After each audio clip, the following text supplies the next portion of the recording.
এই জাতীয় নাগরিক পার্টির যে প্রথম আত্মপ্রকাশ যে সমাবেশটা হয়েছিল গতকালকে মানিক মিয়া অ্যাভিনিউতে, সেটা হওয়ার পর সেই বিষয়টা নিয়ে আমি একটা কন্টেন্ট করেছিলাম। সেখানে ভালো মন্দ, প্রত্যাশা, হতাশা সব কথাই ছিল। ভালো কথা বলেছিলাম, তারা যে পরিবারতন্ত্রের বিরুদ্ধে কথা বলছে এটাকে প্রশংসা করেছিলাম, আবার কিছু সমালোচনাও করেছিলাম। তবে এটা প্রচারিত হওয়ার পর আজকে আমি দেখলাম যে এটার অনেকগুলো কমেন্ট এসেছে। সেখানে কতগুলো কমেন্ট খুব কমন।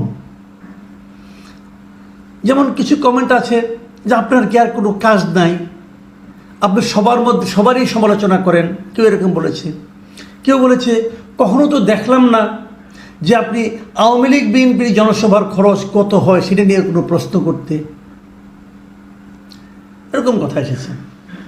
আবার ওইটা তো একটা কমন কথা, আপনি তো কারো ভালো দেখতে পারেন না, আপনি হয়তো চেয়েছিলেন উপদেষ্টা হতে পারেননি, কাজেই আপনি সবারই সমালোচনা করেন। এটা তো কমন, ওটার জবাব আমি একবার দিয়েছি, আর নতুন করে কিছু বলতে চাই না। তবে আমি একটা প্রশ্নটুকু জবাব দিয়ে নিয়ে তারপরে মূল পয়েন্টে আসছি। এই জবাবটা হলো এই যে আওয়ামী লীগ বিএনপির মিটিংয়ে কত খরচ হয়, আওয়ামী লীগ বিএনপি দল চালাতে কত খরচ হয়, এই টাকার উৎস কী, এই প্রশ্নটা কিন্তু আমি একবার না একাধিকবার বিভিন্ন সময়ে বিভিন্ন প্রসঙ্গে আমি বলেছি। এখন গতকালকে মিটিং হয়েছে নাগরিক পার্টির, জাতীয় নাগরিক পার্টি, তো ওই সময় কি আমি আওয়ামী লীগের মিটিংয়ের হিসাব চাইব? এই কথাটা বোঝার চেষ্টা করেন ভাই। যাদের মিটিং হয়েছে তাদেরকে নিয়ে কথা বলছি, তো তখন যা যা আমার ভালো লেগেছে, যা যা ভালো লাগেনি সেগুলো নিয়ে কথা বলছি। এখন আমি আওয়ামী লীগ নিয়ে ওই সময় কথা বলার প্রসঙ্গ আসে, ওই যে আওয়ামী লীগ নিয়ে বলি, কালকে বলবেন জাসদ নিয়ে তো ভাই বললেন না। আচ্ছা জাসদ নিয়েও বললাম, তখন বলবেন যে হ্যাঁ আপনি আওয়ামী লীগ বললেন, জাসদ বললেন, কই জাতীয় পার্টি নিয়ে তো বললেন না। আচ্ছা ওটাও বললাম না, হয় বলবেন জামাত নিয়ে তো বললেন না। এখন আমি যে তাহলে তো আমি এটা নিয়ে কথা বলতেই পারবো না, এইটা নিয়ে বললাম না, ওইটা নিয়ে বললাম না, এটা তো অজুহাত না রে ভাই। আরেকজন বলেছেন যে একমাত্র দেশে আপনি জ্ঞানী, আর কোনো জ্ঞানী নাই। ভাই এখানে জ্ঞানের কোনো বিষয় না। এগুলি হয় কি, আমি একটা কথা বলি, সেই জিনিসটা হলো যখন কোনো একটা বক্তব্য আপনার কাছে খারাপ লাগে, আপনার পছন্দ হয় না, আপনাকে আহত করে, তখন যদি আপনি ওই বক্তব্যের জবাবে যদি আপনার নিজস্ব কোনো যুক্তি না থাকে, তখন মানুষ এ ধরনের আবল তাবল কথাবার্তা বলে। আমি যে কথাটা বলি ভাই, আমি যুক্তি দিয়ে কথা বলার চেষ্টা করি।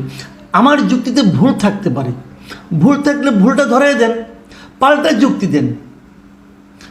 আবল তাবল বলে তো কোনো লাভ নেই। আবল তাবল আমাকে লাইনচ্যুত করতে যাচ্ছেন কেন? আপনার পয়েন্টে আসেন।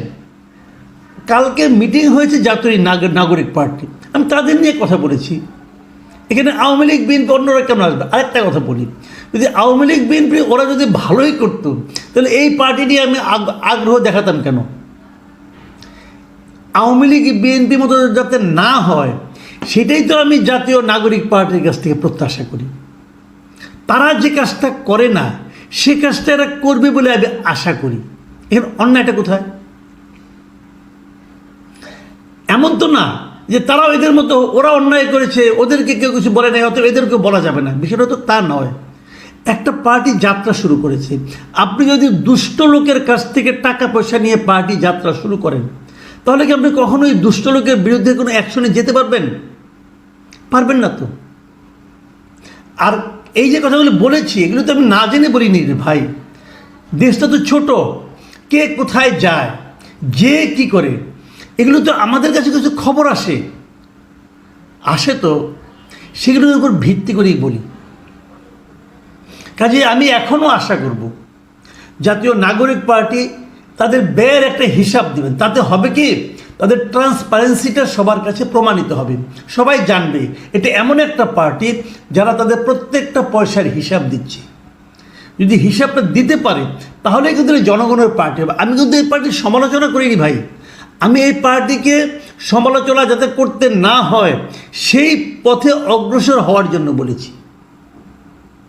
আমরা তো একটা ভালো পার্টি চাই, সে ভালো পার্টির জন্য যা যা করা দরকার তারা তা করবেন, এটা আশা করি। যাই হোক, আমি এখন মূল প্রসঙ্গে আসি। কালকে আমার কাছে বেশ কয়েকটা সোর্স থেকে একটা চিঠি এসেছে, বারবার এসেছে একই চিঠি, আমি সব মিলে 9 বার পেয়েছি 9 জনের কাছ থেকে আজকে পর্যন্ত। আজকে অনেকে দিয়েছে আমাকে চিঠিটা। চিঠির মূল জিনিসটা কি? মূল জিনিসটা হলো পিরোজপুরের জেলা প্রশাসকের দপ্তর থেকে একটা চিঠি। সেই চিঠিটা হলো গাড়ি রিকুইজিশনের জন্য একটা চিঠি। মানে পিরোজপুর জেলা প্রশাসন কয়েকটা গাড়ি, 5টা গাড়ি চালক সহ রিকুইজিশন করতে চেয়েছে। সরকারের একটা আইন আছে, সেই আইনটা হলো 1988 সালের একটা আইন, অস্থাবর সম্পত্তি হুকুম দখল আইন। মানে সরকার চাইলে, তার যদি প্রয়োজন পড়ে, সে যে কারো একটা গাড়ি, বাস হোক, ট্রাক হোক, জিপ হোক, সে বলতে পারে এই গাড়িটা আপনার, অসুবিধা নাই, কিন্তু সরকারের প্রয়োজন, এখন বিশেষ প্রয়োজনে, অতএব আপনার গাড়িটা আমরা রিকুইজিশন করলাম, মানে গাড়িটা আমি নিয়ে আসলাম, এই গাড়িটা আমি আমার কাজ করব, সরকারি কাজ করবে, করার পর আবার 1 দিন 2 দিন পরে আমি গাড়িটা আপনাকে ফেরত দিয়ে দেবো। রাষ্ট্রের কাজে আপনার গাড়িটা আপনি দিবেন সরকারকে। এই হলো অস্থাবর সম্পত্তি হুকুম দখল আইন 1988। এই আইনের 3-1 ধারা অনুযায়ী সরকার চাইলে জনস্বার্থে যে কোনো গাড়ি রিকুইজিশন করতে পারে। এই সম্পর্কে আপনারা জানেন, নতুন করে বলার কিছু নেই। এই ধরনের একটা চিঠি পিরোজপুর জেলা প্রশাসনের কার্যালয় থেকে দেওয়া হয়েছে, এবং এই চিঠিটা দেওয়া হয়েছে কাকে? বাস মালিকদেরকে। তারা 5টা বাস তাদের প্রয়োজন, এবং সেখানে বলা হয়েছে যে এই যে কালকে যে সমাবেশটা হয়েছে, এই সমাবেশে ঢাকায় আসার জন্য, পিরোজপুর থেকে ঢাকায় আসবে, এই জন্য এই গাড়িটা দিতে হবে, এবং এই গাড়িটা নেওয়ার জন্য, তাদের কাছ থেকে নেওয়ার জন্য মোহাম্মদ মুসাব্বির মাহমুদ সানি, উনি হলো প্রতিনিধি জাতীয় নাগরিক কমিটি পিরোজপুর, ওনার ফোন নম্বর দেওয়া হয়েছে, যে তার কাছে এই 5টা গাড়ি বুঝিয়ে দিতে বলা হয়েছে। এই চিঠিটা নিয়ে অনেক হইচই হয়েছে, আমার কাছেও এসেছে, আমাকে অনেকে বলেছে দেখেন এটা দেখেন, এইভাবে এই সরকার এই জাতীয় নাগরিক কমিটির লোকদের মাধ্যমে, এই জাতীয় নাগরিক পার্টি যেটা হচ্ছে, এদেরকে নানাভাবে হেল্প করছে, সাহায্য করছে সরকার। যদি সরকার সাহায্য করে তাহলে এটাকে আমরা কিংস পার্টি বলবো না কেন? অথবা সরকার কি কেবল একটা পার্টিকে সাহায্য করতে পারে? সরকারের কাছে তো সব পার্টির সমান হওয়া উচিত। তাহলে লেভেল প্লেইং ফিল্ডটা হলো কীভাবে? কিন্তু আমি কালকে এটা নিয়ে কিছু করিনি, এই কারণে আমার কাছে চিঠিটা না আসলে অবিশ্বাস্য ঠেকেছে যে সরকার এরকম করতে পারে। একটা জেলা প্রশাসন এভাবে উদ্যোগ নিয়ে এদেরকে, একটা মাত্র দলকে এভাবে হেল্প করতে পারে। অথবা জেলা প্রশাসন যদি 5টা গাড়ি রিকুইজিশন করে দেয়, এতে প্রশ্নটা হলো এটা করতে হবে জনস্বার্থে, রাষ্ট্রীয় প্রয়োজনে। এখানে সরকারি কাজ বা জনস্বার্থে কীভাবে এখানে কাজ হলো? এটা কি জনস্বার্থ হলো? এটা কি সরকারি কাজ হলো? তো আমার না এটা অবিশ্বাস্য হয়ে গেছে। একটা জেলা প্রশাসক কি এতটাই মূর্খ হবে যে এই ধরনের একটা চিঠিতে সিগনেচার করতে পারবে? সে তো মুখে বলে দিলেই হয়, চিঠি দেওয়ার দরকারটা কি? এটা কি মানে আমি বুঝতে পারছিলাম, আমার কাছে অবিশ্বাস্য লাগছিল। আমি কাল রাত্রে 2-1টা অন্য জেলায় যোগাযোগ করেছি। আমি মানে আমার পরিচিত বেশ কয়েকটা জেলা প্রশাসনের সঙ্গে যোগাযোগ করেছি, তারা বলছে না, তারা এই ধরনের কোনো চিঠি ইস্যু করেনি।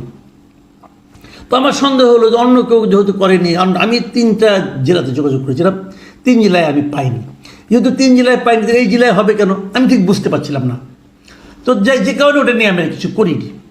আজকে একটা ঘটনা চোখে পড়লো, সেটা হলো যে আজকে একটা প্রেস কনফারেন্স হয়েছিল।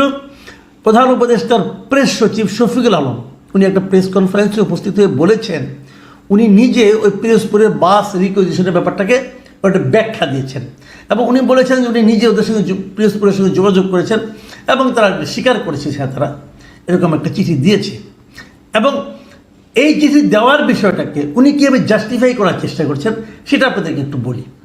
আমি ওনার বিষয়টাকে বলি। উনি বলেছেন যে এটা দিয়েছেন ঠিক আছে, কিন্তু এখানে অন্তর্বর্তী সরকারের কোনো ভূমিকা নাই। বুঝলেন? জেলা প্রশাসন বাস রিকুইজিশন করেছে, এতে অন্তর্বর্তী সরকারের কোনো ভূমিকা নাই। তাহলে জেলা প্রশাসনকে সরকারের বাইরে কেউ? আপনাদের কাছে কি মনে হয়, জেলা প্রশাসন কি সরকারের বাইরে? জেলা প্রশাসন যেটা করছে ওটা সরকারের কাজ করছে। তাহলে এই শফিক সাহেব কীভাবে এই ব্যাখ্যাটা দিলেন? আমার কাছে আমি ওনাকে মেধাবী লোক হিসেবে জানি। তো উনি মানে এটা কি বেকায়দায় পড়ে গেলে অথবা যুক্তি না থাকলে, যেভাবে একটু আগে বললাম, যখন যুক্তি নেই তখন উল্টাপাল্টা কথা বলা, কারণ এটা কি সেই ধরনের কিছু একটা হলো? দেখুন, উনি আরও কিছু কথা বলেছেন। উনি বলেছেন যে পিরোজপুর শাখা বৈষম্য বিরোধী ছাত্র আন্দোলন এবং নাগরিক কমিটি এবং জুলাই গণ অভ্যুত্থানে যারা আহত ও নিহত পরিবারের সদস্যদের অনুরোধে জেলা প্রশাসন বাস রিকুইজিশনের সহায়তা করেছে, তবে জেলা প্রশাসন কোনো খরচ দেয়নি। মানে বাস রিকুইজিশন তাহলে জেলা প্রশাসন করেছে, উনি বলেছেন সহায়তা করেছে। এখানে সহায়তা তো করার কোনো স্কোপ নাই, কারণ রিকুইজিশন তো ওই স্টুডেন্টরা করতে পারবে না, রিকুইজিশন সরকারকেই করতে হবে। তো জেলা প্রশাসন সহায়তা কেন করবে? এটা তো সহায়তা করার কোনো সুযোগ নেই। কি বলছেন আমার কাছে ক্লিয়ার না, জ্ঞানী মানুষ তো বুঝি না, উনি হয়তো অনেক জ্ঞানী মানুষ, জ্ঞানের কথা বলেছেন, আমি বুঝতে পারিনি। উনি আরেকটা কথা বলেছেন, তিনি বলেছেন অন্তর্বর্তী সরকার মনে করে সব দলের জন্য লেভেল প্লেয়িং ফিল্ড, সবার জন্য সমান সুযোগ তৈরি করছে, যাতে সুন্দর, অবাধ ও স্বচ্ছ একটি নির্বাচনে সব দল অংশগ্রহণ করতে পারে। এটা সরকারের মূল দায়িত্ব। সরকার সব দলের কাছে সমান। লেভেল প্লেয়িং ফিল্ড কে তৈরি করেছে? অন্তর্বর্তী সরকার করছে। কালকে যদি বিএনপি একটা মিটিং করতে চায়, তারা যদি এরকম বাস আনতে চায়, পিরোজপুরের জেলা প্রশাসন তাদেরকে 5টা-10টা বাস দিবে, ম্যানেজ করে দিবে?